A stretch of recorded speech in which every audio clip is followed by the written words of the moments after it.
يا مساء الفل. مفيش شك إن ليونيل ميسي الأسطورة الكروية هو أفضل لاعب في التاريخ من وجهة نظر ناس كتير، اللاعب العظيم اللي صنع أمجاد برشلونة ومنتخب الأرجنتين. لكن في الظل ومن ورا الكواليس كان في لاعب تاني مع ميسي كان شريك أساسي في رحلة المجد، بل البعض بيشوفوا إنه كان أكثر تأثيرا من ميسي وإنه بيكون حاضر دايما في المواعيد الكبيرة، وهو اللي شايل الجيل ده مع ميسي لحد ما قدروا يكسبوا كأس العالم. اللاعب ده هو أنخيل دي ماريا، الراجل اللي ظلمته نجومية ميسي وقبل بدور الرجل التاني. لكن برغم كده كان وجوده مهم جدا، والقصة بدونه ما كانتش هتكمل. واحد دلوقتي هيقول لي ايه علاقة ده بالمحتوى اللي بتقدمه؟ مش المفروض انك بتتكلم عن السينما؟ هقول له انت صح، بس لو عايز تعرف انا اقصد ايه بالظبط حضر لك كده فنجان قهوة واعمل لايك وسبسكرايب ويلا بينا نبدأ. حكايتك ايه؟ انا حكايتي تصعب على الكيف. ازاي؟ مامي وبابي كانوا بيسيبوني طول النهار والليل لوحدي في الشقه. ده الغلط. سنة 94 بتنزل مسرحية حزمني، واللي كانت من بطولة فيفي عبده، مدحت صالح، شريف منير، محمد هنيدي، ومين بقى معاهم؟ أيوة، الفنان حسن حسني. لو بصيت على مشوار حسن حسني قبل المسرحية دي هتلاقي إن المخرجين كلهم كانوا بيحصروه في أدوار الشر والدراما، ولأنه موهوب بالفطرة كان بيقدر يلعب الأدوار دي ببراعة وبياخد عليها جوائز كمان. لكن حزمني بالتحديد كشفت الستار عن ملامح الشخصية اللي حسن حسني هيكمل بيها مشواره لحد ما بيبقى حسن حسني اللي كلنا عرفناه. نفسك في ايه تحلم بيه سمعني ايه. سنة 97 بينزل فيلم إسماعيلية رايح جاي. الفيلم بيحقق نجاح ساحق وكان بداية لتغيير معالم الخريطة السينمائية. من بعد الفيلم ده بالتحديد بتنفجر ثورة شبابية بتشجع المنتجين على الاعتماد أكتر على جيل الشباب الجديد، وفعلا بتبدأ تظهر على السطح أسماء زي هنيدي والسقا وعلاء ولي الدين وهاني رمزي وحلمي وكريم عبد العزيز ومحمد سعد، وكل واحد فيهم بيبقى بطل وبيشيل أفلام. ولأنهم شباب ولسه بيكونوا نجوميتهم كان لازم وجود عنصر خبرة يحقق التوازن في المعادلة، البطل التاني اللي بيشيل الأحداث مع البطل الرئيسي، واللي فعلا قدر يشيل الجيل ده على كتافه ويعدي بيه مراحل كتير ويكون هو حجر الأساس اللي الجيل اتبنى عليه. هو دي ماريا الفن، الراحل الأسطوري الفنان حسن حسني. انت عارف البلد مليانه جرايد معارضه، وانا مركز سياسي ما يسمعش.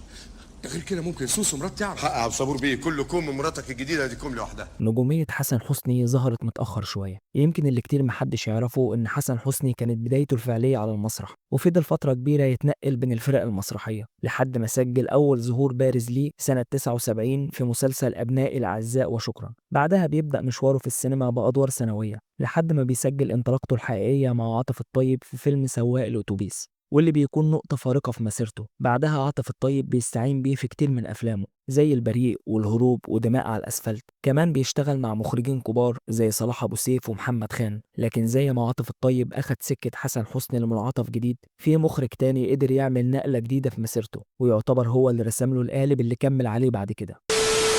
السندروم قدام فرس لو حس انك خايف هينطرك ويدوسك برجليه. سنة 99 شريف عرفة بيقدم فيلم عبود على الحدود، وهنا شريف عرفة بيستعين بحسن حسني في دور الأب. دور حسن حسني كان محوري في الفيلم وحبكة الفيلم كانت مبنية عليه، وكان هو المحرك الرئيسي في الأحداث. علشان كده الفيلم ده يعتبر هو بداية انطلاقته وانتشاره بين سينما الشباب. ولو تلاحظ يا صديقي إن حسن حسني بدأ مسيرته في الأفلام الشبابية بنفس شخصية زواوي في حزمني، اللي هو الأخ الكبير أو الأب الشديد المحافظ اللي في نفس الوقت طيب وحنون وعايز مصلحة أولاده وبيحاول يقومهم طول الوقت.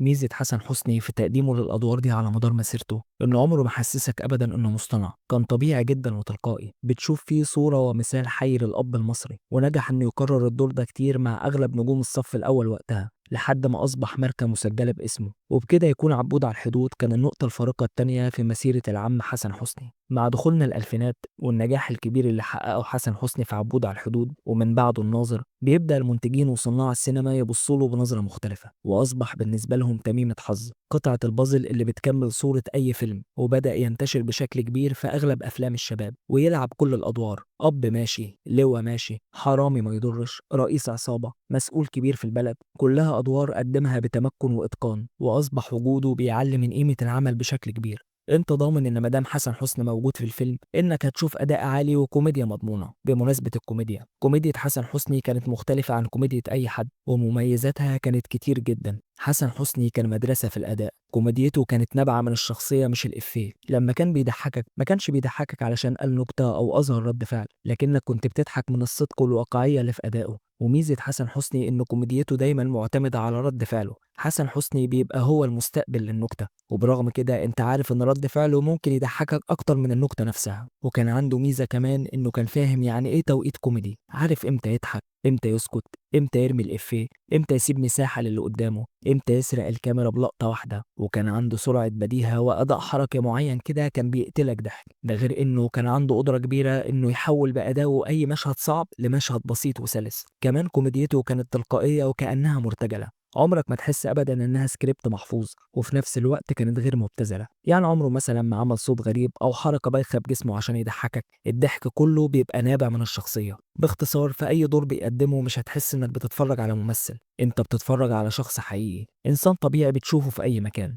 حتى في التراجيدي كان بيقدر يأثر فيك ويخليك تصدقه، وده لأنه باختصار غير إنه كوميديان كبير، هو في الأساس ممثل تقيل وموهبة بيور مش بتتكرر إلا نادرا. ولو تلاحظ يا صديقي، رغم إن حسن حسني كان يعتبر دعامة أساسية لأي فيلم شبابي في الألفينات، إلا إنه عمرك ما هتحس إنه حاول يسرق الكاميرا من البطل. في مشاهد أكيد سرق فيها الكاميرا بحكم موهبته الكبيرة وأدائه، لكن هو عمره ما سعى لده، بل بالعكس كان دايما بيسند اللي قدامه ويديله مساحة للإبداع وبيساعده على كده. بس برضه لأنه حسن حسني كان لازم يسيب بصمته في كل مشهد، علشان كده في كل فيلم لازم هتلاقي على الأقل مشهد أيقوني هيعيش معاك. حسن حسني كان ظاهرة، فلتة فنية، صعب إن حد يكون عنده نفس الثبات والاستمرارية دي رغم كمية الأعمال الكتير اللي كان بيشترك فيها. أنت ممكن تشوف أداء أو حركات أو رياكشنات مكررة في أفلام كتير، لكن رغم كده هتضحك على كل شخصية وكأنها مختلفة عن التانية. شوف مثلا هو قدم دور الأب في كام فيلم، ممكن تحس بتشابه بين الأدوار، لكن في كل فيلم فيهم هتتفرج عليه وتضحك، وده لأنه كان عنده قبول مش طبيعي، والليفل ده مش أي ممثل يقدر يوصل له. لكن حسن حسني وصلك إنك تقبل منه أي حاجة هيقدمها، وإنك ممكن تتفرج على الفيلم من الأساس عشان هو فيه.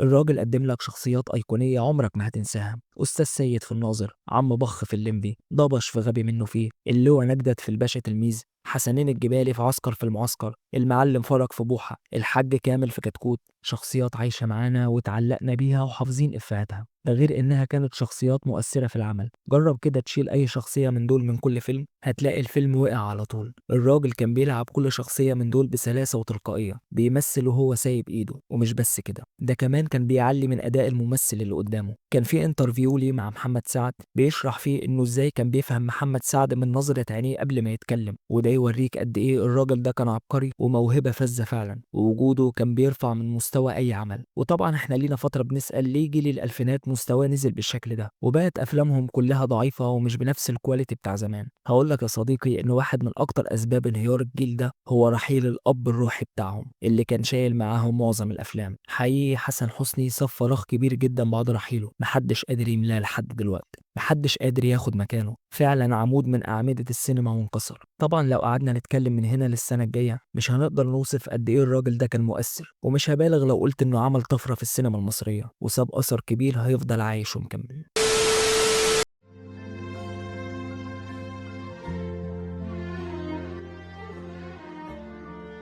وفي يوم 20 مايو من سنة 2020 وفي خبر حزين هز الوسط الفني كله، بيرحل عن عالمنا العملاق حسن حسني. محدش أبدا كان يتخيل إن حسن حسني ممكن يرحل، بس قضاء الله نفذ، وقبل وفاته بفترة بسيطة اتكرم من نقابة الممثلين عن مشواره المليان بالعطاء، وحضر التكريم كوكبة من النجوم اللي طلعوا على إيديه زي هنيدي ومحمد سعد، وكان خير ختام لمشوار أسطوري لفنان عظيم. حسن حسني ممكن يكون رحل بجسده فعلا، لكن فنه لسه باقي وعايش، وكل ضحكة وكل ابتسامة رسمها الراجل ده على وشوشنا عمرنا أبدا ما هننساها. رحم الله الأب الروحي حسن حسني. وبس يا سيدي، لو المحتوى عجبك ما تنساش اللايك والسبسكرايب، وتسيب لي رأيك تحت في الكومنتس، وتقول لي ايه اكتر دور عجبك لعم حسن حسني في مسيرته. اشوفك على خير الحلقة الجاية، سلام.